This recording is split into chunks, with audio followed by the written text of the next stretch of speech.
देख रहे हैं आज तक। मैं हूं आपके साथ नवजोत रंधावा और अब आपको दिखाते हैं वोट कटवा का वाक युद्ध। जी हां, बिहार चुनाव में वोट कटवा पर बवाल मचा हुआ है। बीजेपी ने एलजेपी को वोट कटवा पार्टी कहा तो चिराग पासवान को गहरा धक्का लगा, लेकिन चिराग इसके पीछे नीतीश का हाथ बता रहे हैं। वो लगातार मुख्यमंत्री नीतीश कुमार को कोस रहे हैं।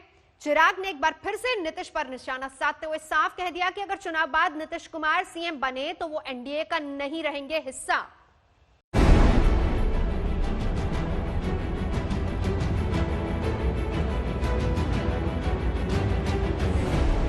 मुझे प्रधानमंत्री जी की तस्वीर का इस्तेमाल करने की जरूरत ही नहीं है। मैं उनका हनुमान हूँ, मेरे दिल में उनकी तस्वीर बसती है।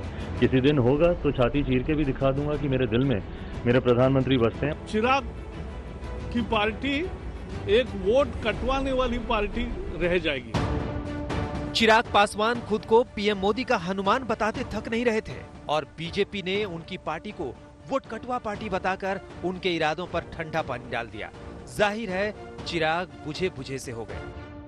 वोट कटवा अगर थे तो 2019 में क्यों उनका साथ लिया, 2014 में क्यों उनका साथ लिया, 2015 में क्यों उनका साथ लिया। अगर वोट कटवा है, मेरी पार्टी का आप अपमान कर रहे हैं। भाई आपकी भी पार्टी है और पार्टी के लिए हर कोई इमोशनल होता है, भावुक होता है। अगर कोई लोग अगर इस तरीके के शब्दों का अगर इस्तेमाल करते हैं किसी के भी दबाव में, तो उनको अपने भी विवेक से काम लेना चाहिए कि आप किन के लिए ये बातें कह रहे हैं। सवाल तो वैसे सही ही पूछ रहे हैं चिराग।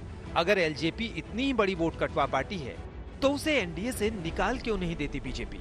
वरना सवाल तो उठेंगे ही कि कहीं चिराग पासवान और बीजेपी की कोई मिलीभगत तो नहीं। कांग्रेस ने यह सवाल आज उठाया, लेकिन बीजेपी जवाब कल ही दे चुकी थी। बिहार में अपना अलग रास्ता चुना है और वो हमसे अलग होकर चुनाव लड़ रहे हैं।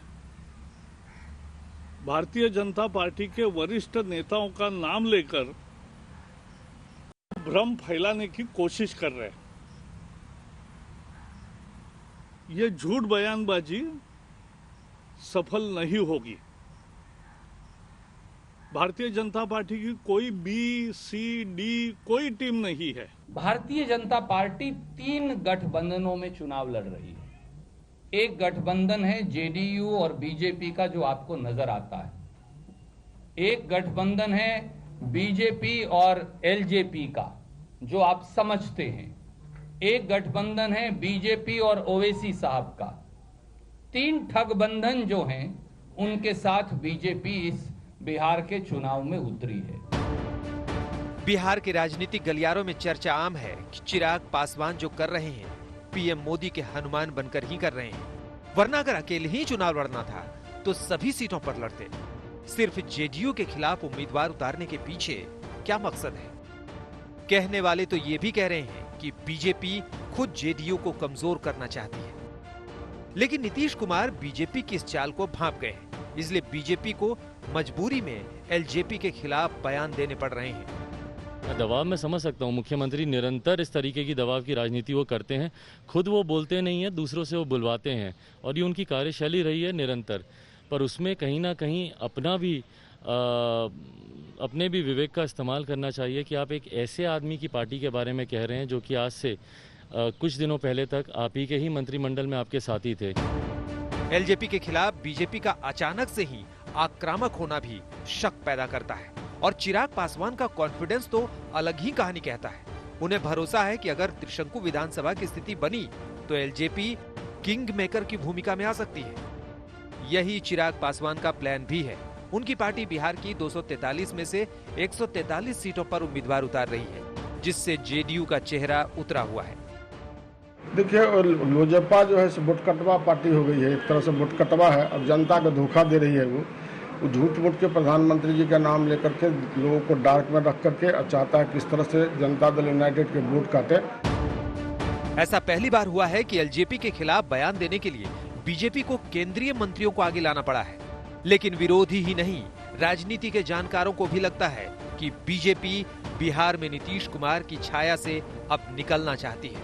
ऐसे में चिराग का फैसला बीजेपी के लिए उम्मीद की किरण बनकर आया है। रोहित सिंह, पटना, आज तक। तो वोट कटवा पर विवाद शुरू हुआ केंद्रीय मंत्री प्रकाश जावड़ेकर के बयान से। जावड़ेकर ने एलजेपी को वोट कटवा कहा और इसी पर चिराग पासवान ने करारा जवाब दिया। चिराग कि पार्टी एक वोट कटवाने वाली पार्टी रह जाएगी और हम 3/4 बहुमत से चुनाव जीतेंगे।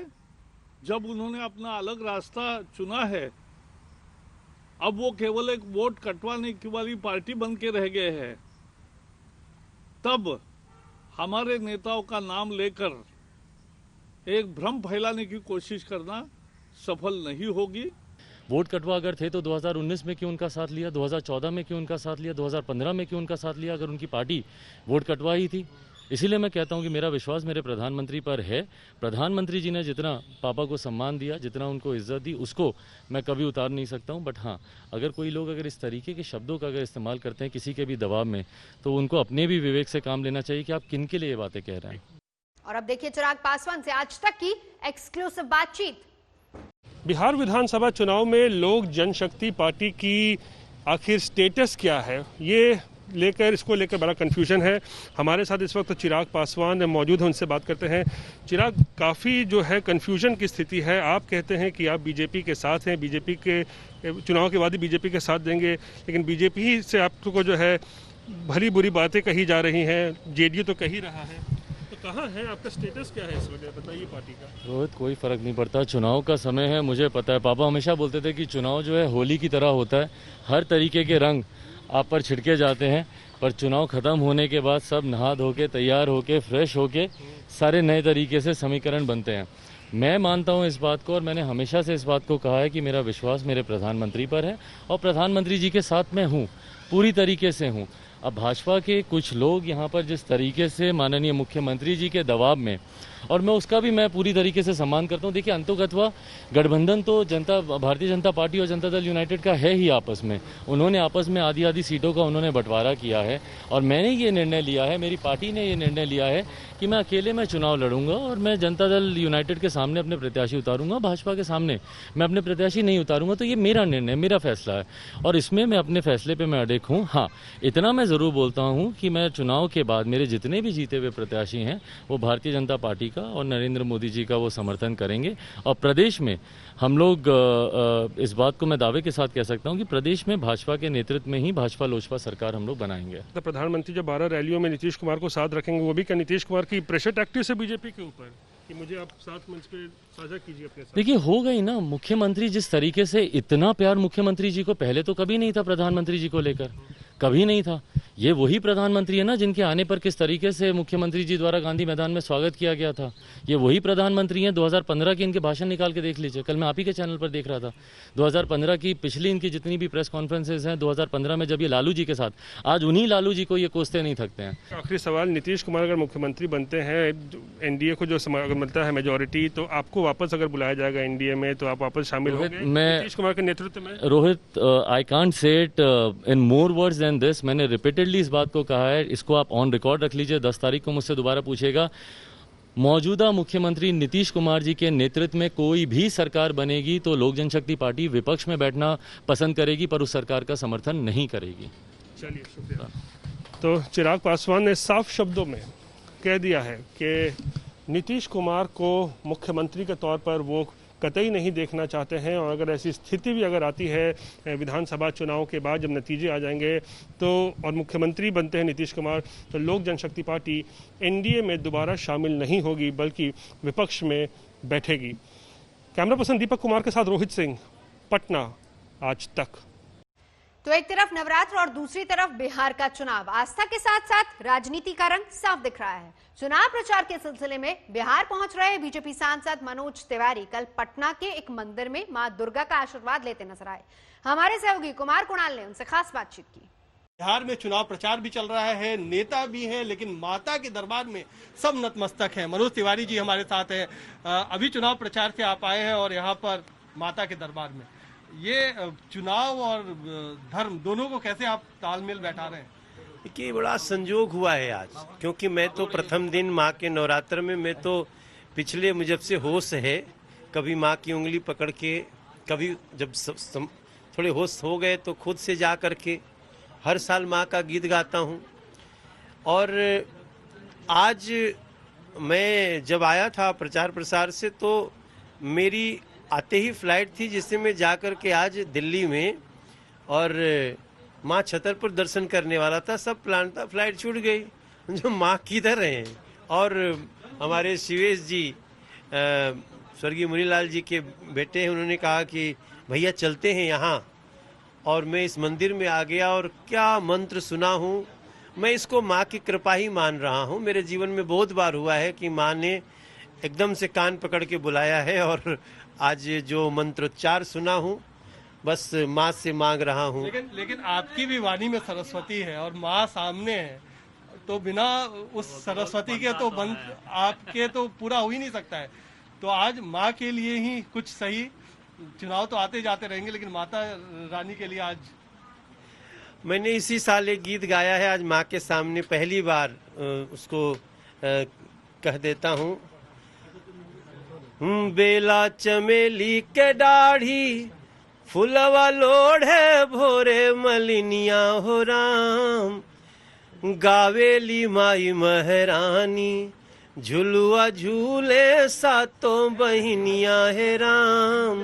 गावेली माई महरानी हर तोहरे पे सबके बयासा, सबके रक्षा करे रखवरिया हो राम। मैया मोर शीतला महरानी काली मोरी मैरिया हो माँ। सबके करी है रक्षा भवानी।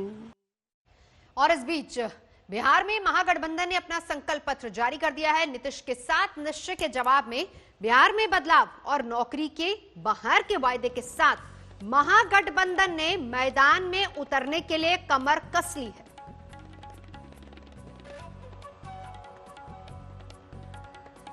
अगर जनता हमें, बिहार की जनता हमें मौका देती है तो पहले कैबिनेट में पहले दस्तखत अगर मेरा कलम चलेगा तो 10 लाख नौजवानों को हम रोजगार देने का काम करेंगे पहले कैबिनेट में। दूसरी बात हम लोगों ने ये कही थी कि जो भी छात्र छात्राएं या नियुक्ति के लिए आवेदन फॉर्म जो भरा करते हैं उसको हम लोग माफ करेंगे। तीसरी बात, परीक्षा केंद्र जाने के लिए जो किराया होगा वो हम देंगे। ऐसा लग रहा है बस कुर्सी पाने की होड़ में सब लोग लगे हुए हैं। लोग बड़ी बड़ी बातें करते हैं कि भाई मेरा काम सेवा का है, मेवा का नहीं है, लेकिन मेवा के लिए बताओ 60 घोटाले हुए हैं इस बिहार में। सृजन घोटाले जैसे लोग, जो लोग थे सृजन घोटाले में जो लोग अभियुक्त, वो लोग खुलेआम घूम रहे हैं, उनको गिरफ्तार नहीं किया जा रहा। तो चाहे भ्रष्टाचार हो, लॉ एंड ऑर्डर की स्थिति हो, एनसीआरबी के आंकड़े आप देख लें, कोई मेरे आंकड़े नहीं। हम लोग भी सत्ता में रहे, कांग्रेस पार्टी 15 में, राष्ट्रीय जनता दल जेडीयू थी। उन 18 महीने का आप निकाल लीजिए और बाकी के बीजेपी जो आई सरकार में उसका आंकड़ा निकाल लीजिए। स्पष्ट रूप से अपराध जो है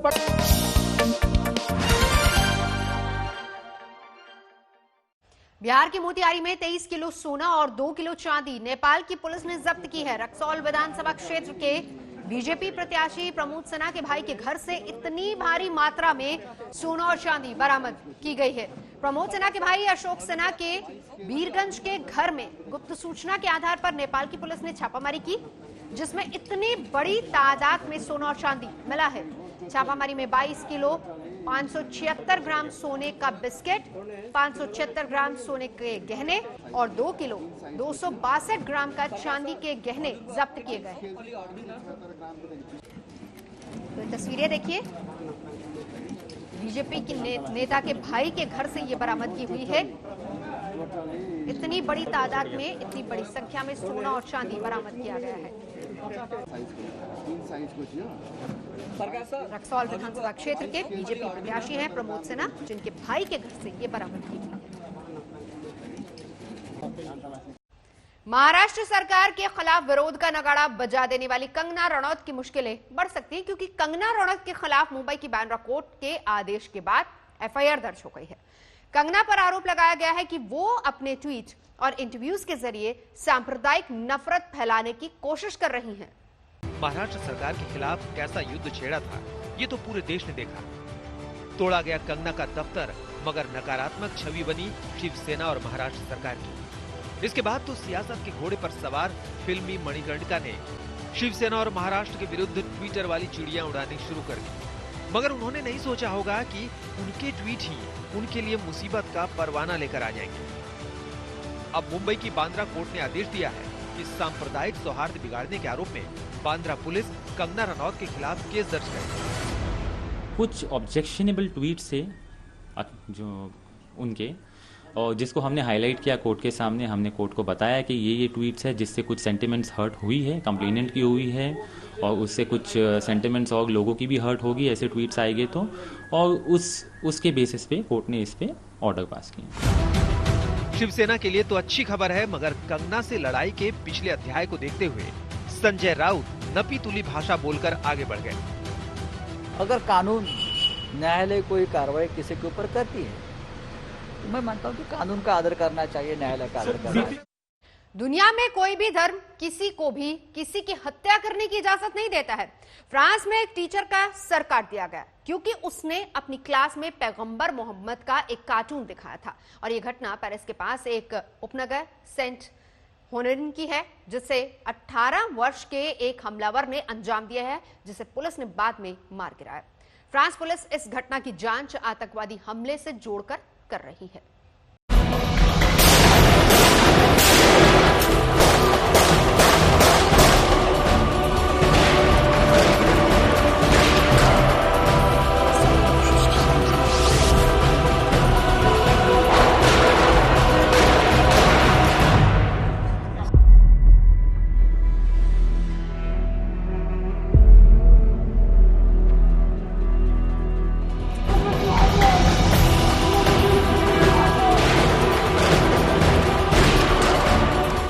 जनवरी 2015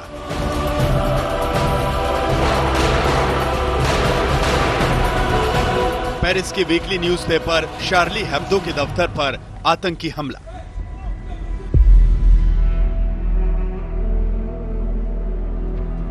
यह आतंकवादी हमला प्रेस की स्वतंत्रता पर हुआ सबसे बड़ा हमला था।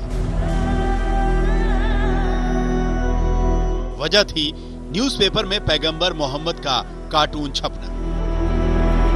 नतीजा 17 लोगों की मौत, जिसमें 11 पत्रकार शामिल थे।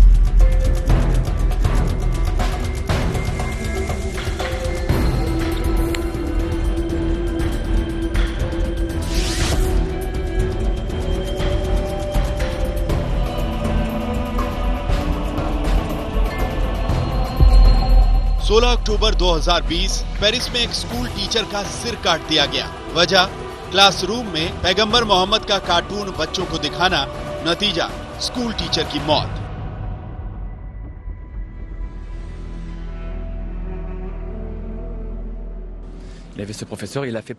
इस घटना के बाद हम अपने बच्चों को सुरक्षा कारणों की वजह से स्कूल नहीं भेजेंगे।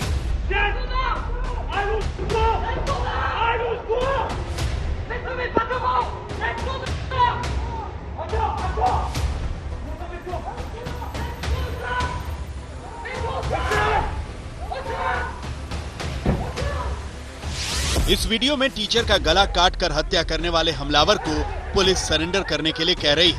हमलावर और पुलिस की आवाजें आ रही हैं। चश्मदीदों के मुताबिक पुलिस से मुठभेड़ के दौरान हमलावर धार्मिक नारे लगा रहा था। कुछ ही सेकंड बाद पेरिस शहर का बाहरी इलाका गोलियों की आवाजों से गूंज उठा। हमलावर को पुलिस ने मार गिराया।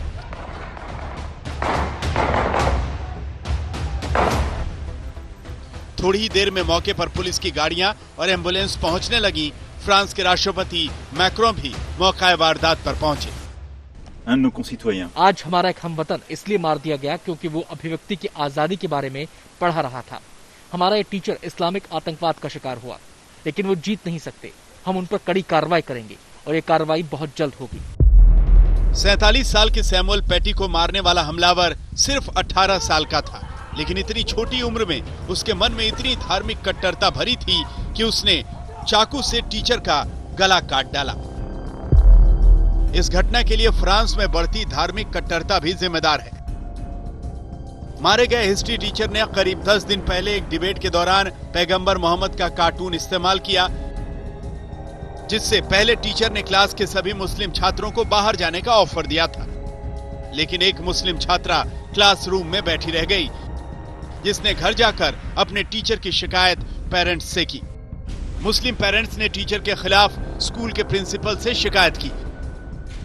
पेरेंट्स ने टीचर का एक वीडियो बनाकर सोशल मीडिया पर पोस्ट कर दिया।